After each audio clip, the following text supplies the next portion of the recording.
ஓம் சாய்ராம். நல்லதே நினைத்து நல்லதே செய்தால் நல்லதே நடக்கும். என் அன்பு குழந்தையே, இதை கேட்கும் நொடி நீ நினைத்தது நிறைவேறும். நாளைய விடியல் உனக்கு மிக மிக அருமையான தினமாக அமையும். நன்மைகளை உனக்கு வாரி வாரி வழங்கப் போகின்றேன். உன்னை எப்பொழுதும் நான் பாதுகாப்பாக வைத்திருக்கின்றேன்.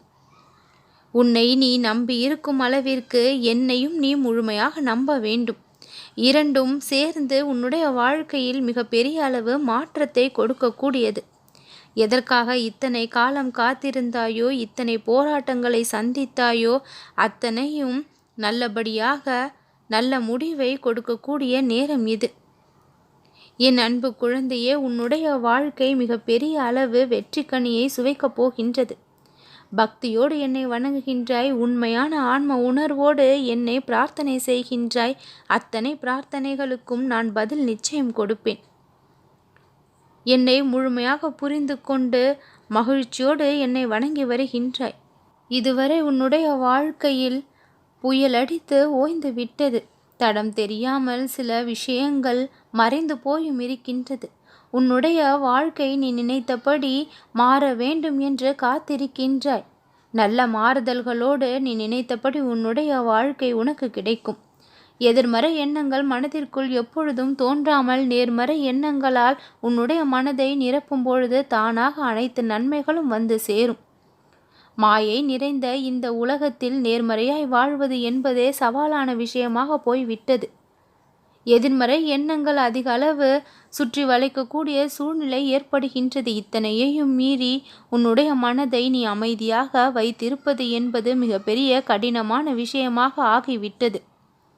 நீ எதிர்த்து நின்று போராடி சில விஷயங்களையெல்லாம் ஜெயித்து காண்பித்திருக்கின்றாய். உனக்கு அது இப்பொழுது பாதுகாப்பாக மாறி இருக்கின்றது. பல நல்ல விஷயங்கள் உன் வாழ்க்கையில் நடந்து கொண்டுதான் இருக்கின்றது. எதுவும் நடக்கவில்லை என்று நீ நினைக்காதே. என்னுடைய அருளால் ஆசியால் எல்லா நல்ல விஷயங்களும் ஒவ்வொன்றாக நடந்தபடிதான் இருக்கின்றது. மெதுவாக சென்றாலும் நீ முன்னேற்றத்தின் பாதையை நோக்கித்தான் நடந்து கொண்டிருக்கின்ற. என்னுடைய துணை உனக்கு வருவதால் பிறரை பற்றிய கவலை உன்னுடைய மனதில் வேண்டாம். உன் மனதை காயப்படுத்துகின்ற கவலைக்கு உட்படுத்துகின்ற விஷயங்களை நினைத்து கவலைப்படாதே. உன்னுடைய மனதில் இறைவனுடைய நினைவை அதுதான் மனதிற்கும் உடலிற்கும் ஆரோக்கியத்தை கொடுக்கக்கூடியது. எல்லா சூழ்நிலைகளையும் தைரியமாக கடந்து வா. எல்லா நிலைமையும் மாறும், எல்லாம் சரியாகும் என்று முழு நிறைவாக நம்பு. நம்பிக்கைதான் வாழ்க்கை. ஒரு சில நிகழ்வுகள் நீ எதிர்பார்த்தபடி நடக்காததால் எப்பொழுதுமே நடக்காது என்று நீ நினைத்து விடாதே. எந்த ஒரு தீர்மானத்தையும் நீயே எடுக்காதே. இறைவனின் தீர்மானம் என்பது வேறு. நீ எதிர்பார்க்காத விஷயங்கள் எல்லாம் மிகவும் நல்லபடியாக நடக்கும், நடந்தே தீரும். உன்னுடைய மனதை சந்தோஷப்படுத்தக்கூடிய பல நிகழ்வுகள் நடக்கும். எல்லாம் நீ எண்ணியபடியே உன்னுடைய கரம் வந்து சேரும். நம்பிக்கையோடு இரு என் குழந்தையே, நல்லதே நடக்கும்.